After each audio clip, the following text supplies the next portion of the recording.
I want to thank everybody for joining us today. We have a great presentation from Yaniv Sneor of Mid-Atlantic Bio Angels. He's the founder of the group and known him for many years. We recently did a Investor Connect podcast with him and learned a great deal about the impact of AI on healthcare, as well as the current status of the biotech market. After Yaniv, we'll have two companies do a quick presentation and get some feedback from Yaniv and questions from the audience. So with that, let me go ahead and introduce Yaniv and bring him up to kick us off for our presentation today. Yaniv, thanks for joining us. Thank you so much for having me. I appreciate it. Let me share my screen and get things started. So I wanted to make sure that the accent is on one investor's view of investing in life science companies. And I think one of the reasons why I say that is this is such an early industry and there are so many opinions and there's so many trajectories. And maybe we need AI to figure out how this is all going to develop. So this is just my own view of where things are and where they're going. And I'm happy to engage in Q&A afterwards as well. So let me just start with some feedback, some background in terms of our group. So our group is called Mid-Atlantic Bio Angels, even though we start off being a group of members from the Mid-Atlantic area. But we do invest globally. We are specialized in invite-only angel investor group. We was formed about 11 years ago in May. One of the only life science angel groups in the world. So there are a lot of wonderful angel groups out there that they invest usually in a generic or in a large basket of things. We chose to invest only in the life sciences. We only invest in therapeutics, devices, diagnostics, and some digital health. We meet and screen monthly, except for the summer. We are New York-based, but there are no geographic limitations in terms of where our investments are or where our membership is. So our members now are all over the country. Our investments are all over the world. We invest in things that we call angel-only opportunities, things that will require less than approximately $25 million to reach an exit. And we try to avoid investing ahead of large VC rounds. We just don't think that we'll be able to make money and avoid heavy dilution in those future rounds. So we try to concentrate on only those things that can be done in an angel-friendly environment, which means, you know, each group puts in between $250,000 to $1 million per round, and then you have these $5 million syndicated rounds among multiple angel groups. Our group is about 50 members and growing. We have deep life science domain expertise because we only invest in this area. Then we have most of our members are from within the area. So these are folks who are MDs, people who are currently working for life science companies. We have consultants, people who are running small biotechs, lawyers, etc. Everybody's accredited. In addition to individuals, we also have corporate members who are members of our group, some small and some very large pharma and device companies that you would recognize their names. We're very selective, fortunately or unfortunately, but we invest in approximately 2% of all the applications that come in. We invest as individuals, but we've also created internal funds, which we call pools, that are for our members only. And then we've created a sidecar fund, which allows non-members to index our investment, to co-invest with us on the same terms and in those opportunities. We have a set of events called First Pitch Life Science, where people can pitch for feedback as opposed to for pitching for money. And you could find the link on our website. When you go to the website, it says pitch for money or pitch for funding, pitch for feedback, and that's for First Pitch. And then if you want to apply to the group at any point for funding, go to our website, bioangels.net. We put our investment criteria there, and we also put our application there. And again, once we receive the application, there's a screening committee, gets together on a monthly basis, reviews, discusses, and provides feedback to everybody who applies. So that's the group. So what is AI, right? So it's a simulation of human intelligence processes by a machine. It's a machine that's going to try to do what we do. But what it does is it takes large amount of data. We use that data, or it uses data to train the AI.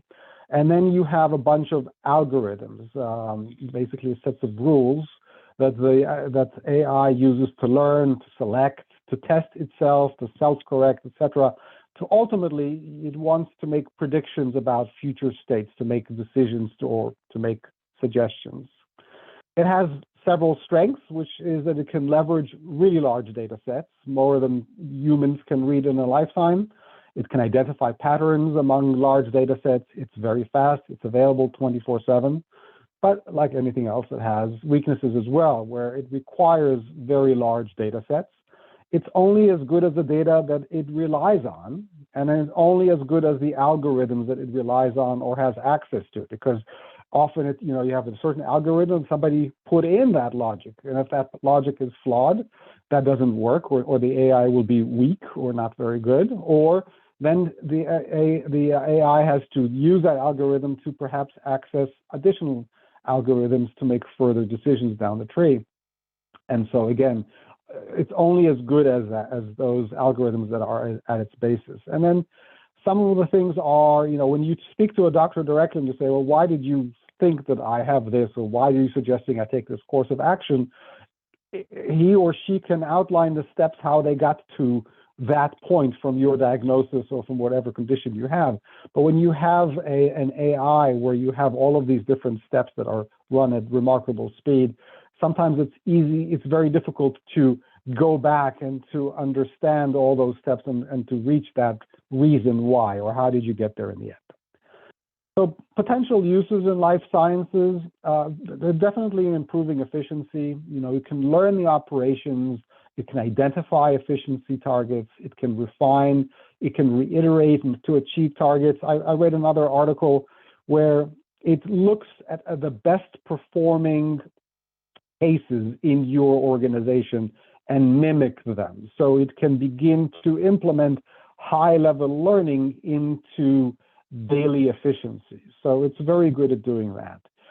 It could improve diagnostics. If you think about the fact that certain things are very difficult to diagnose, if you can cross-reference a very large set of symptoms and you can look at everything out there in the world, you can identify potentially things that you could have missed or you got wrong or they're difficult to otherwise diagnose. And if you're looking at visuals, if you're looking at radiological visuals, sometimes you need something that can go in a very fine detail over those and better interrogate them and identify things that perhaps a human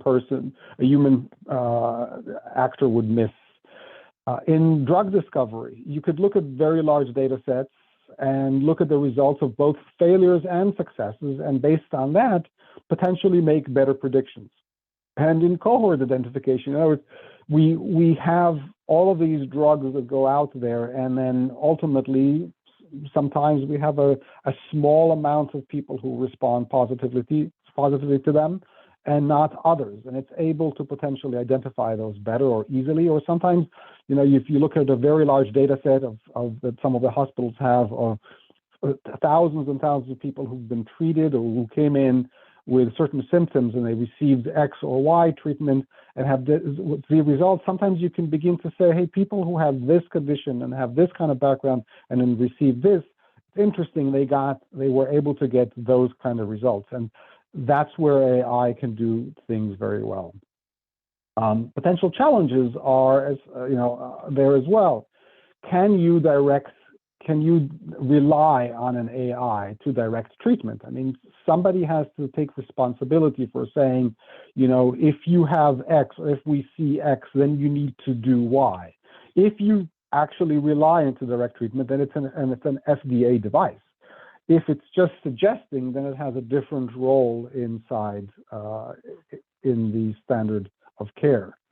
Can it help in making better decisions? Part of the problem is, who is it going to help? There are a lot of people who consider themselves experts, especially people who have trained for many years in their field. And what is the adoption going to be like when you tell an expert that you now need to add assistance to their protocol? It may or may not go well. In some instances, it could work in either way. And then you have all these instances where people say, well, I have this algorithm that can discover whatever.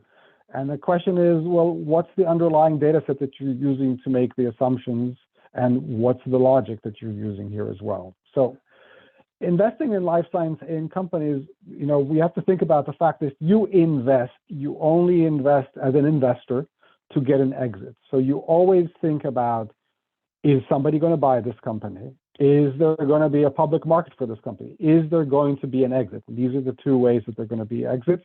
And we usually prefer that the exit come in the way of an M&A as opposed to it coming through a public market, an IPO kind of thing. So we're looking for that potential ROI.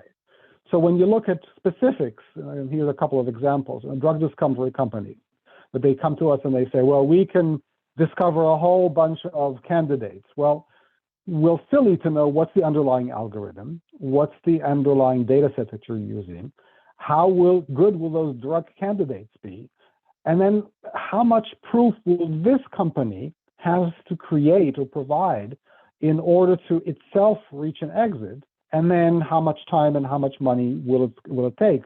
So ultimately, for us, we often find that it's easier to invest in identified candidates, as opposed to this drug discovery company saying, it's going to be great, it's going to be wonderful, we're going to find a drug for you that's going to be great. We usually prefer to say, you know what, find the drug, show us the applicability, show us the market, show us why it's a good candidate, and we'll invest in that.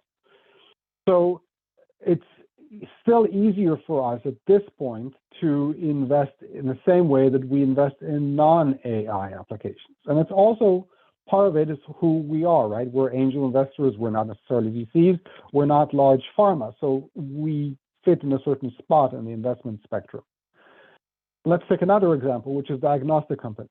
Is this going to be something that will direct treatment, or is it going to be just a nice to have as part of it?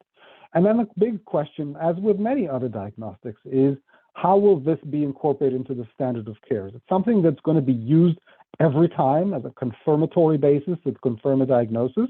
Or is it going to be used in these rare times when it's just in cases where it's hard to diagnose a situation and only then do you pull it in which case the applicability of this AI is actually quite limited.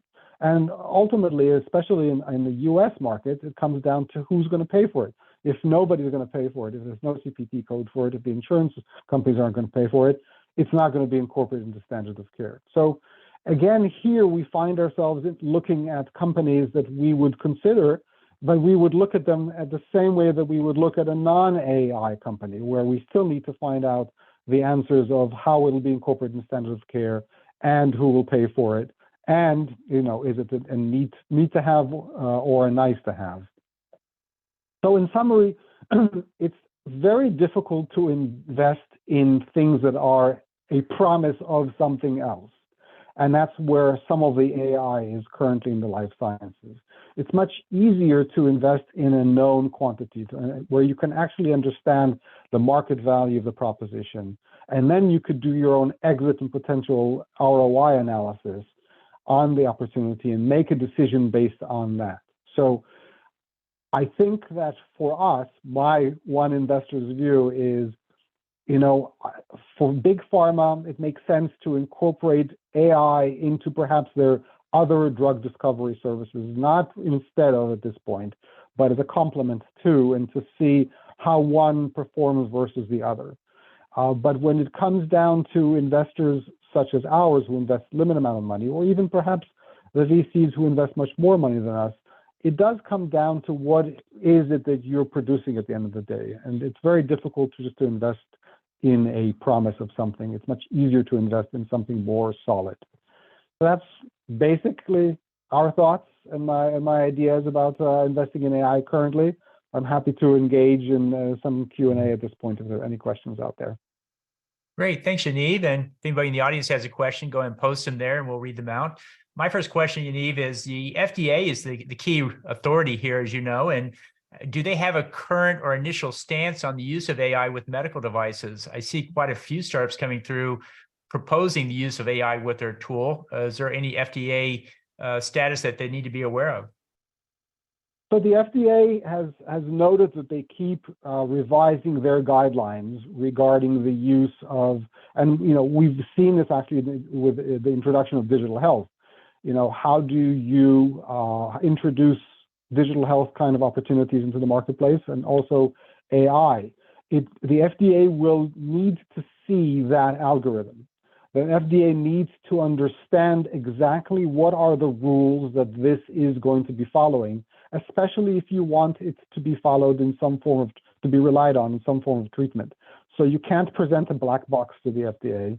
You have to basically show it data and show it the reasoning, and then based on that, you will get the classification and approval, or determination by the FDA in terms of its use. Do you think they will start to regulate the training data that goes into these systems as well, or do they just want to see what actual data is coming out from the device? I think they'll want to see, especially in the early days, they'll want to see everything. They'll want to know, based on what data and what assumptions you're coming up with the following, conclusions. What are the algorithms? What are the thoughts? What is the thought process that you've put into this algorithm to use, and why you think it'll work? And then they'll want to see, some outcome data. Right. I used to work in the software-defined radio field, and they regulated based on what the software was capable of, not exactly what it was supposed to do. And if it could do something, they wanted to regulate that aspect of it, not just what it was intended for. And I wonder how expansive the FDA might get on this. I have no idea. And all I can tell you is that it seems like it currently is in flux. Do you see a lot of starts with AI coming into the medical device or the drug discovery platform already, or do you think that's a ways out? We do see a lot, or we see more startups coming in, especially in the drug discovery space. And we tend to tell them, that we don't invest in the discovery platforms, but are happy to look at the candidates that they identify once they do. I mean, if somebody comes to you and say, hey, I have the capability of identifying superb candidates, we say, great, show us the candidates. Great. In the long haul, what do you think the impact of AI will be? Do you think this will revolutionize drug discovery and revolutionize medical devices, or will it be just an assistive technology like having a chatbot helping you a little bit here and there? I do think that the ultimate effects of AI will be greater than just nice to haves. I think that we'll discover as a society places where AI can dramatically improve operations or provide significant benefits. And we'll find areas where those benefits are not enough, perhaps, But I think that there are areas that perhaps we can't even envision right now that will benefit from it. The question is, for us as investors, what are areas that are investable at this point that can do that? But I think that companies will see improved operations. I think that we'll see, I'm a tool guy. I like to use tools to be able to do more with fewer resources. I think AI will definitely improve everybody's ability to do more with less, and to potentially improve outcomes of whatever they're trying to do. So I think that there'll be effect across the board. Great. So the first question from the audience comes in as regarding AI. One question that comes up regarding AI is the protection of proprietary information in novel drug development when not repurposing old information. How do the two blend? In terms of the question, I want to make sure I understand. The question is about what happens with IP that is AI generated? That's right. You're protecting the proprietary information in novel drug discovery. And when you're not repurposing old information, the idea is, how do you protect your IP with, in that AI scenario where everybody wants to look at the data, everybody wants to look at the logic, and you're basically showing your core intellectual property? Well, you use AI with a broad data set that potentially is or is not proprietary, but it could be definitely kept proprietary in a sense. But and then a set of algorithms that are yours. But ultimately, if you let's say come up with a drug candidate, that drug candidate will either be patentable or not based on the USPTO's rules. So the fact that you reach that candidate with an AI shouldn't matter. It should basically mean the only thing that should matter is this a new chemical entity, and can you get a composition of matter type of patent on it, and or are you limited to a use patent? But I think it'll be down to an entity by entity basis. Great. Anita, who asked the question, if you'd like to put in a follow-on question, please do so. The next one is more about Mid-Atlantic Bio. For a diagnostic, what is the common amount of funding for a seed stage? I've been told 5 million is too large. Do you agree? So it's a challenge. Diagnostics have been a challenge for investors because of a number of issues. Number one, the exits have been small. And so if you see exits that are sub $50 million, and then you have a company coming in at 10, 15, $20 million valuations, or they need to raise that amount of money or more, then it's hard to look at what the return was going to be for the investors. The other problem is incorporation into standard of care. It's always been a challenge of who pays for it and who's going to use it. And so if you combine all of those, the field of diagnostics that we've invested in has shrunk dramatically. So it's a challenge to get a diagnostic that is cheap enough and will be broadly accepted and used and paid for and will have a nice exit. Maybe AI will help you find it, but we're still struggling. Well, great. Next question is, will MABA ever be a first money in investor, or does MABA prefer to come in behind grants and other equity investors?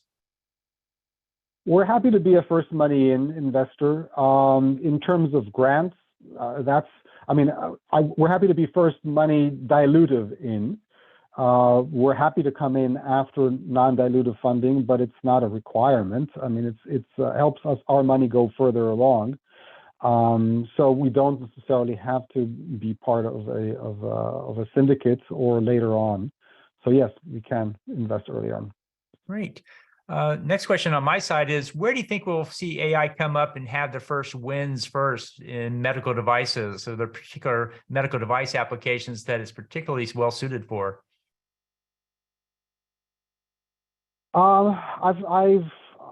I've tried to think about that one because I know that you sent it to me before, and I'm trying to think in terms of medical devices. What I can think of is there is an intersection of devices and data that we've begun to see in the last perhaps 10 years or so, where the devices are not just there to interact with their users, with the patients, but they also collect data. And so now you have this collected data that comes back out that you have the ability to interrogate and to see its applicability, its breadth, etc., and then use the power of AI to work on large subsets of data. So that's where I would think first is where we would come to see that.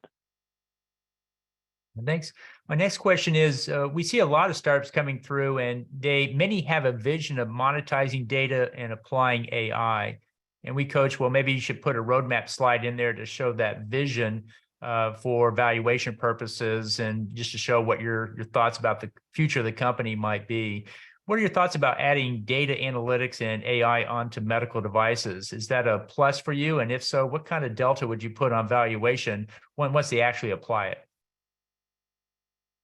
If thinking about it on the spot, I would think that the data would provide credibility more and help with adoption of the medical device, as opposed to being necessarily another component that you would or could use. There may be other, case by case instances where that data could be more valuable than the device. But I think that in many cases, you'd start by having the data basically substantiate the value of the device first. Okay. And down the road, I've actually had clients go out to sell their company and found if they were to add data and AI onto it, it would almost double their valuation. I don't know if it's still that high in this marketplace, but it seems like it does give you a bigger lift on that front. Do you think that's going to settle out, or you think that's where it's going to be? It's going to add another layer of value to the business that you can monetize at some point? I think it will certainly not hurt, but certainly and can help in terms of add value and perceived value to the company. But I don't know how to give you specifics in terms of the percentage value increase, et cetera. But I would think that if you come to a potential acquirer and say, not only do we have this device, but we have this underlying data, and you have everything else that comes with it, it obviously seems like a more attractive proposition. Great. And my last question, and then if anybody else in the audience has one, please let us know. As you look at AI, what surprised you the most about it when applied to medical device or therapeutics or drug discovery platforms? Well, right now, what surprises me is that people want to focus on the word AI and not so much on what the ultimate value is that they're trying to sell us. Which is, I guess, not surprising because it's the new word around town, and so everybody is using it. We want to wait for all that dust of excitement to settle and find, the kernel of values which for sure exist there, and then find them and invest in them and hope to grow them into something that could make everybody money. Right. I think Jules Verne said that science is driven by, inflated expectations of new technologies. So this is not a new phenomenon. We've seen this story before. The future is going to be bright. We just don't know how bright it's going to be. Right. Yeah, and for us, investing at this time actually is difficult because when it's a Wild West environment, when you don't know how bright it's going to be, there are very few exits in the space. So we don't have any comps to look at and say, well, what can we expect in terms of the exits? We have very difficult time coming up with value for what it is, a true value for a company at this time. So when you don't know the exit and you don't know the current value and you don't know how people perceive it, sometimes you just say, you know what, let's just wait on this one a bit. Let's wait on this market a little bit to settle, and let's work with the things that we know and can ascertain. And then invest in those. And it's very similar to what's happening in digital health. It came out, a few years ago, and it was great and it was big and all that. And you had these companies with $150 million rounds, et cetera. And then in the last couple of years, that market has pretty much tanked. And we saw very few valuations, very few exits in that space, et cetera. So now we can begin to say, okay, so the exits that were there were this much. So let's begin to set our expectations in terms of what the market will accept and will support, and let's begin to restart our look at this market and make assessments based on that. Great. I think that covers the questions we have today. Did you have any closing words there, Yaniv, before we bring up our first presenter? No, thank you so much again for having me. I appreciate the opportunity and glad to be part of it. Great, thank you. And we have a vote there for people that want to learn more about Mid-Atlantic Bios. Please express your interest there. And with that, let's bring up our first presenter. Vicki Farrar of Lightline Medical is going to present her deal. Vicki, if you can turn on your slides and kick off. Looking forward to it.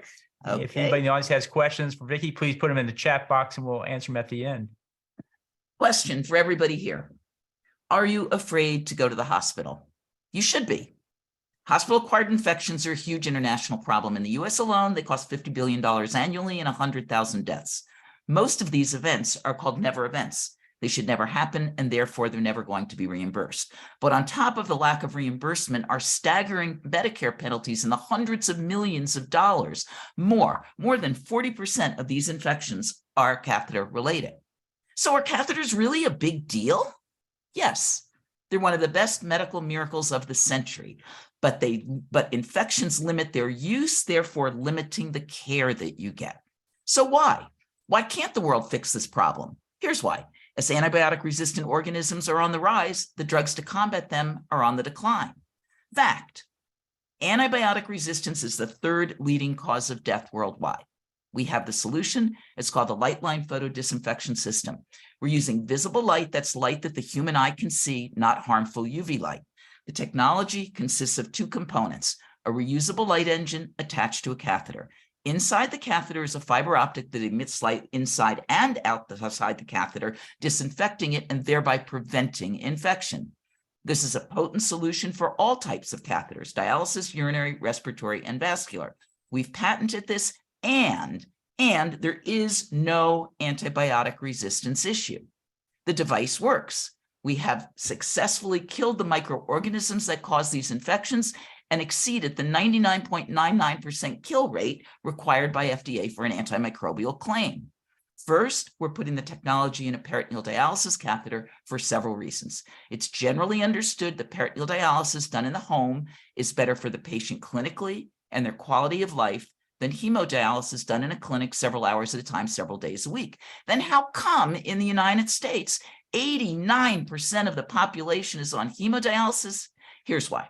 Scared to death of getting an infection, and we can fix that.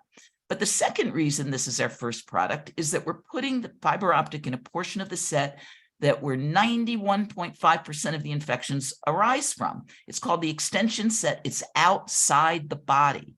As a result of it being outside the body, not touching human tissue, we don't need to do animal or clinical studies, and so we have a straightforward 510(k) pathway. This fits seamlessly into the patient's workflow. You simply push a button on the back of our light engine, plug it in, and then you do everything else you're going to ordinarily do for your peritoneal dialysis treatment.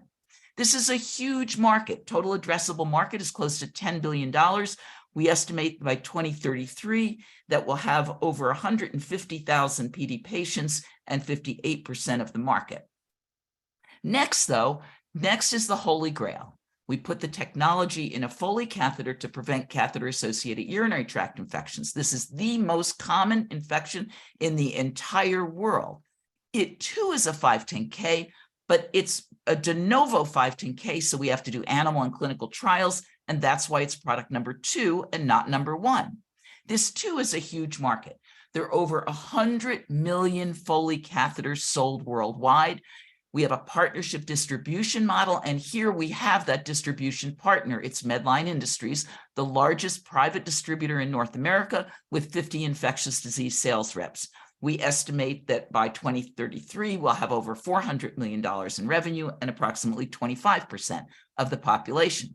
We also estimate that 10 years post-launch, our revenues will exceed $1.7 billion using all 4 fields of use. Here's how we make money.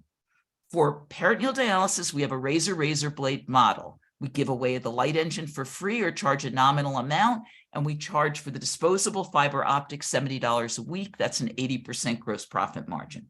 For all other indications, though, we charge both for the capital equipment and for the fiber optic at approximately a 74% gross profit margin. Competition. Only light has it all. We kill established biofilm. We kill drug-resistant microbes. We can be used long-term, and we're safe for the catheter material as well as your tissue. But why? Why would anybody buy our product? It's because we have a strong value proposition for everyone. Patient doesn't get an infection. Caregiver isn't treating an infection. Hospitals aren't penalized for them, and insurance companies aren't paying for them. How do we know we can get the products on the market? We've all done it before. I have deep intellectual property experience and sold my last infection control company, Catheter Connections, to Merit Medical. Merit put $1 million in Lightline. My co-founder at Catheter Connections is our chief technology officer, Bob Hitchcock. He's been putting products on the market for decades. Kristen Taylor, our CFO, has 30 plus years in finance, capital markets, public and private. Kelly Powers recently retired from C.R. Bard and Bard Access. He's put over 100 products on the market with revenues exceeding $15 billion. Here's where we are. We're raising a Series A of $6 million, of which $1.7 million remains. Pre-money valuation is $18 million, price per share 69 cents, and warrant coverage 8%. We're using all of the money to do everything we need to file our 510(k) for our first product and get FDA clearance. Next, we raise a Series B of $10 million with an increased market valuation. We use that money to commercialize the PD product and develop and launch the urinary product. Why do we think we're positioned for success? Here's why. We have conclusive data, 50 plus in vitro tests, 2 in vivo. We have a product ready for FDA testing, peer-reviewed journal articles, etc. Huge patent portfolio, 30 issued patents, 19 pending, freedom to operate opinions. But here's what's important. It's not the number of patents. It's that multiple examiners all over the world have found our technology novel. I mentioned the Medline partnership. We also have a partnership with Mayo that I'm going to go into a little more. We've won lots of grants and awards, and notable investors are there. We've raised approximately 9.6 million to date. The collaboration with Mayo is significant. We have licensed from Mayo their know-how in all 4 fields of use, but we are meeting every week with Mayo nephrologists to make sure that our first product is right for the PD patients. So we have access to a lot that Mayo offers. They also secured funding from them in September. They also negotiated best price. And here's what that means to us. It means that they will be an early adopter and a catalyst for others to adopt our technology. This is a snapshot again of where we are. We're raising the 6 million Series A to file the 510K. We believe there will then be an increase in valuation. We launched the PD product, followed by Foley, followed by endotracheal. Now, you don't see vascular here. Here's why. We are confident that we will be sold before we get to vascular, and we are in confidential discussions with 2 public companies right now for vascular. The point of this slide, it's not that these are the entities that are going to buy us, it's that we have multiple potential exits. Example, we can do a deal internationally or domestically in 4 fields of use. That's 8 potential exits. Now, Fresenius may be interested only in dialysis. Bard BD, Teleflex might be interested in more. Merit may be interested in selected indications in selected geographic areas. We estimate 4 years post-launch, we'll have $400 million in revenue. Typically, a medical device company sells for 3 to 5 times revenue. That would be a $1.2 to $2 billion exit, and Series A would make between 33 to 55 times return. A year has made a huge difference. The only point of this slide is this: our FDA clearance is within reach. Why join our mission? Product works, good IP, proven success rate, established partners, 510K pathway. But it's number 6 that is the most important to me. We solve a large global health problem that the world has not been able to solve to date. So what we'd like you to do is join our data room. Come in, we have a fully populated data room. Join Mayo, Merit, Medline, Kaiser Doctors, Angel MD, and others. Thank you. Great. Thank you, Vicki. Yaniv, did you have any initial questions? Great presentation, Vicki. I'm love the enthusiasm and the presentation itself. Very convincing. Sounds great. Obviously, everything comes down in diligence and whatever it is, but it looks good. Thank you. And my first question, Vicki, is how well does this fit into the doctor's current workflow? Is it requiring you to do anything different, or is it enhancing what they're already doing? It fits in seamlessly. So the one workflow that I went through was the patient, not the doctors, because this is done in the peritoneal dialysis done in the patient's home. And as you can see here, you simply turn the machine on, test that the light engine is working. It's going to turn itself off, and you do your rest of your treatment exactly the way you would. You're not taking 1 minute extra. For the Foley catheter, it will be, the fiber optic will be already kitted in the catheter.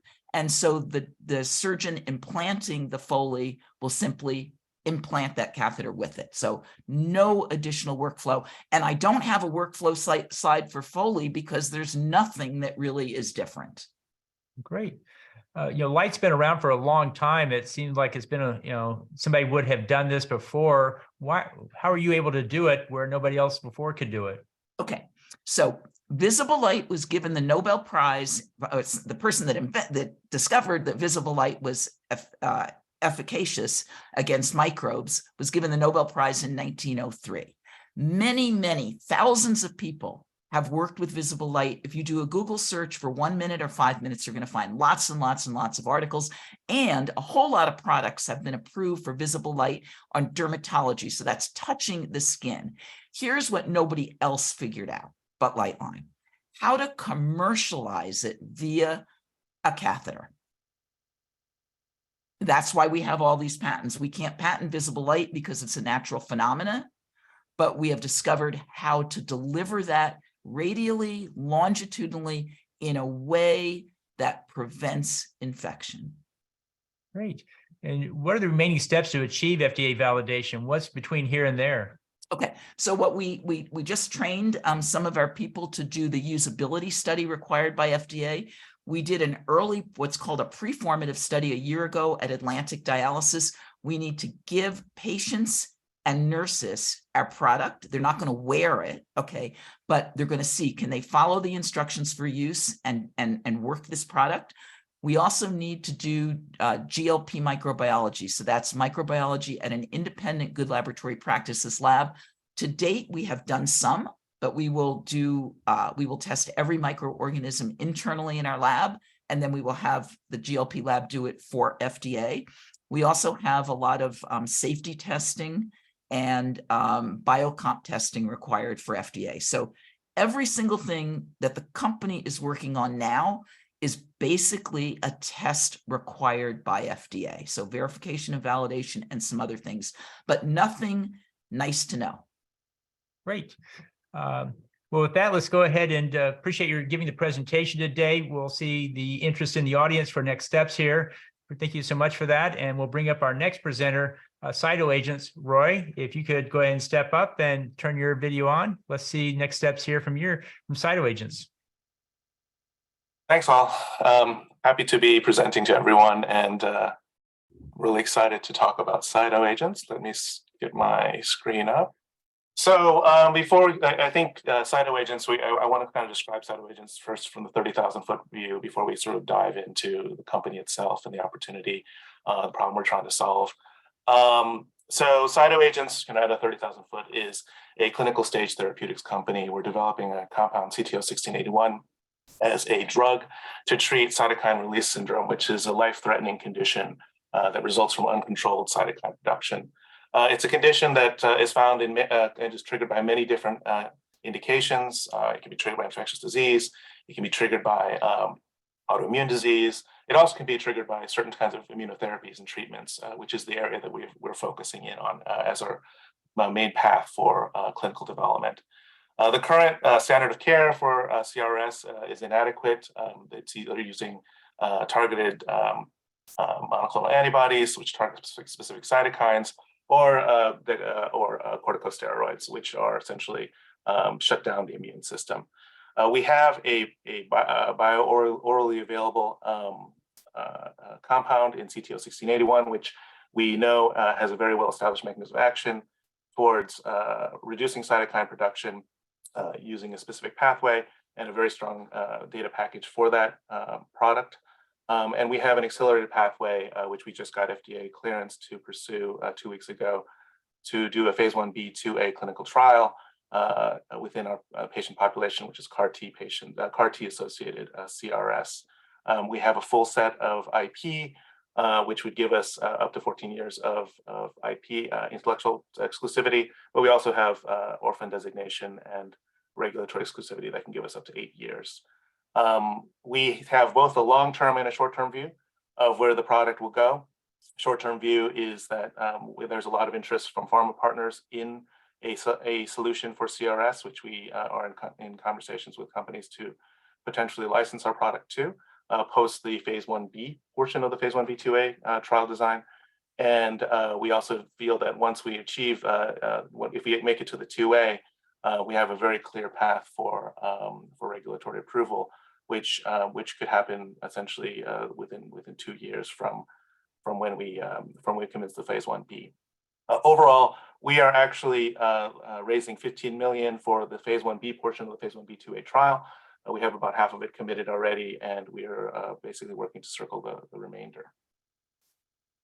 So just before kind of we go into the company, who I am, I'm actually the CFO of the company. I come from a background where I started a company called Bio Pharmaceuticals, which is an immunotherapy company, about 7 years ago, and sold it to a company called Biohaven.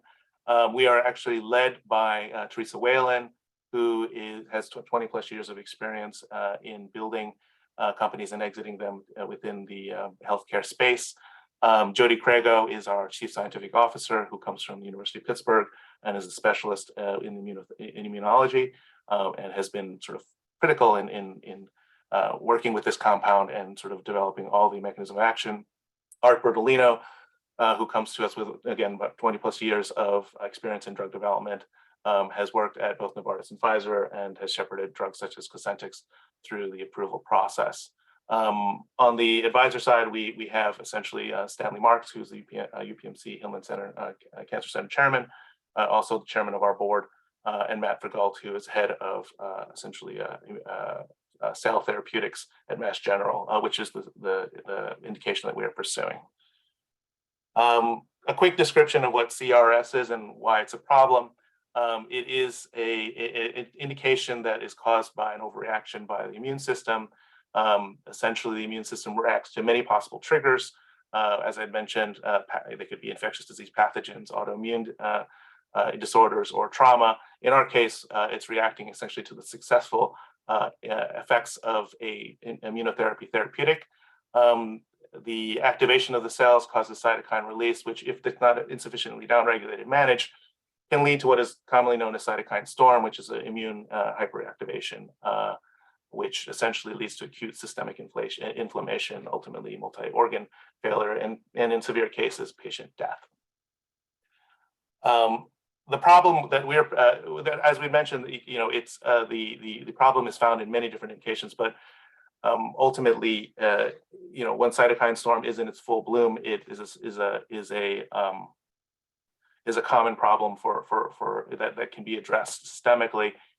So we've chosen to pursue CRS within the CAR T space, and essentially, this is a sort of a picture with a scale of the problem within CAR T itself. CAR T, if folks who don't know, is essentially a cellular therapy whereby we're using the patient's immune cells and re-engineering them to attack cancer, specifically in blood cancer and lymphomas. It's been very effective. The main CAR T that's out right now is Yescarta, and this is a retrospective of the Yescarta application, over 275 patients in 17 different US sites. And you'll see that the incidence of CRS is over 90%. And that is with varying severity, but with every incidence of CRS, it also is very correlated to a high incidence of neurotoxicity. And whatever the case may be, and the most important sort of point is that whatever severity CRS you have, you are essentially admitted for hospitalization for CAR T, making this CAR T very much an inpatient and highly expensive treatment to execute. And of the folks who are admitted, 33% essentially get admitted to the ICU. So essentially, CRS has been the main side effect of CAR T and essentially the main roadblock for broad-scale adoption of CAR T within the clinic. The impact of that roadblock of CRS to CAR T adoption is if you actually look back and look to see what folks projected CAR T to grow at when it first appeared on the market, it's essentially half the growth rate from what folks thought was going to be about 52% CAGR growth for CAR T, growing from 0.9 about $1 billion as a market to 8.6 billion by 2024. It's only about half or a third of that amount because it's only been growing about 30%. We believe that if you solve the CAR T CRS problem in CAR T, you essentially release that growth, and it gets it back onto the original trajectory, because we know that CAR T is very efficacious. But if you can take CRS away, you not only reduce the extensive hospitalization that occurs, which essentially puts more throughput for CAR T treatments to go through the various treatment centers. You not only improve the outcomes, you also, by improving the safety of CAR T, lead to indication expansion, as well as a sort of climbing up of the treatment ladder in terms of priority for CAR T itself. So it's essentially a drug that enables the therapies that folks have invested in to really achieve their full potential. Why the current sort of standard of care doesn't work? Well, the current standard of care are two approaches. One right now is to use toci, which is an anti-IL-6 receptor monoclonal antibody. The challenge with toci is that it only targets one particular cytokine, and actually it doesn't work most of the time. And so patients essentially progress from toci straight to corticosteroids, which, as we know, is essentially a sledgehammer to the immune system. And in the population of CAR T patients who are fairly vulnerable, it's a tough kind of drug to take. And that's, again, why extensive hospitalization is needed, and oftentimes ICU resources are utilized to move CAR T through. What we do is, rather than rather than pursuing any specific cytokine or take a sledgehammer essentially to the immune system to shut it down, is we use the body's natural sort of pathway for regulating cytokine production across a broad range of cytokines, which is the NF-kappa B pathway. And essentially, by targeting the EP4 receptor with our small molecule agonist, which activates the EP4 receptor, we activate the pathway that the immune cells within the key locations of blood and lung where CRS is the main issue. We activate essentially the downregulation, the natural downregulation of the cytokine production process. And so, again, we've taken this mechanism of action, validated in a vast array of in vitro studies. Each of those arrows essentially represents a study where we essentially try to prove out that the CT-01681, both in vitro and in vivo, can reduce the key cytokine CRS triggering cytokines. But the interesting thing is that the drug does not shut down the immune system. It actually reduces, downregulates, so it kind of achieves that Goldilocks norm of just right. Why this is exciting is that essentially, if you look at sort of the major therapeutic technologies out there, CAR T being one of them, the immunotherapies, bispecifics being very much following CAR Ts, and gene therapy, they all have cytokine release syndrome problems, and they all are looking at a pathway similar to what CAR Ts experience when they come out, that if they don't resolve the CRS problem, they won't achieve the potential that they believe they have as therapeutics. So we've been approached, and we're talking to all the major CAR T and bispecific companies and also the gene therapy companies about using our drug to help essentially achieve greater efficacy for their drug in the clinic. And just a kind of quick note of where we are, we completed a phase 1A study with healthy human volunteers. There were about 24 patients there, and we had no clinically significant side effects, no positive viral reactivation results. So once that was clean, we are now essentially pursuing our phase 1B/2A, which will commence this summer and begin enrolling this summer. We have a site, we have a CRO, we have the letter may proceed. The first phase of the study will be looking at, will be open label, and we'll be looking at trying to establish the right dosage, and also to demonstrate, again, non-interference with CAR T and safety within the patient population. That's a 12-month period, we believe. And then the second phase would be the 2A, which is where the second block is. And that's about 100 patients, and that's another 12 months, essentially, to achieve human proof of concept for prevention and treatment of cytokine release syndrome by our drug.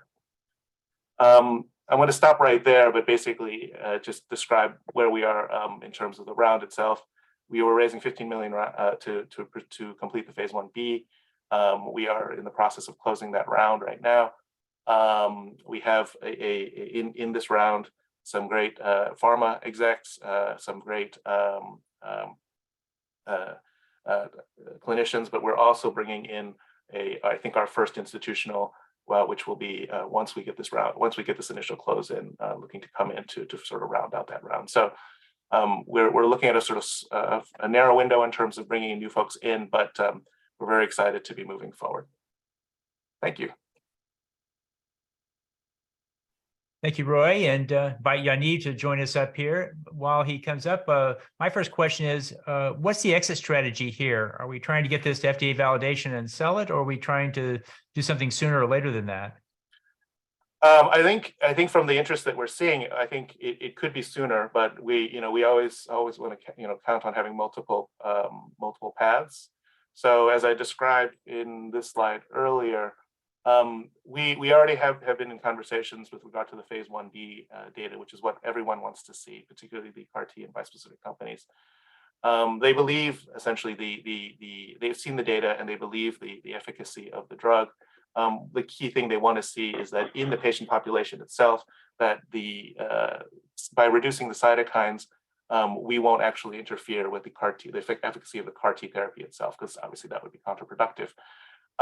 We've already conducted both in vivo and in vitro and ex vivo, I guess was studies on the non-interference question, which we had to do prior to getting FDA approval, and it all came out very positive. But you never know until you actually get into the patient population, and that's what we're doing with the phase 1B. Okay, great. And Yaniv, what questions did you have? After this, first of all, thank you for the presentation. But after this this round of 15 million, how much more do you think you'll need to raise in order to reach an exit? And then what are the exit comps that you're looking at? Yeah, so with the phase 1B, as I mentioned, it's 15 million to complete. With the phase 2A, if we go down that road, then it would be another 25. But that would be essentially a round where I think we'd be looking at, because we're going into a human POC, there will be other options open. Perhaps if the markets are open, which they haven't been for a while, we could pursue a potential IPO there to sort of fund that round, or we could fund it through licensing part of the market out and sort of getting that part complete. But so in terms of comps, I think if completing the phase 1B, 2A, and we'd be looking at a valuation in the 250 to 400 range. We tasked our investment bankers to take a look at that space and that stage, and that's the number they came up with. And obviously, if we get to human POC, you'd be double that or maybe triple that valuation. But that is kind of in the realm of public markets and potential sort of takeout acquisitions at a later stage with human POC. Thank you.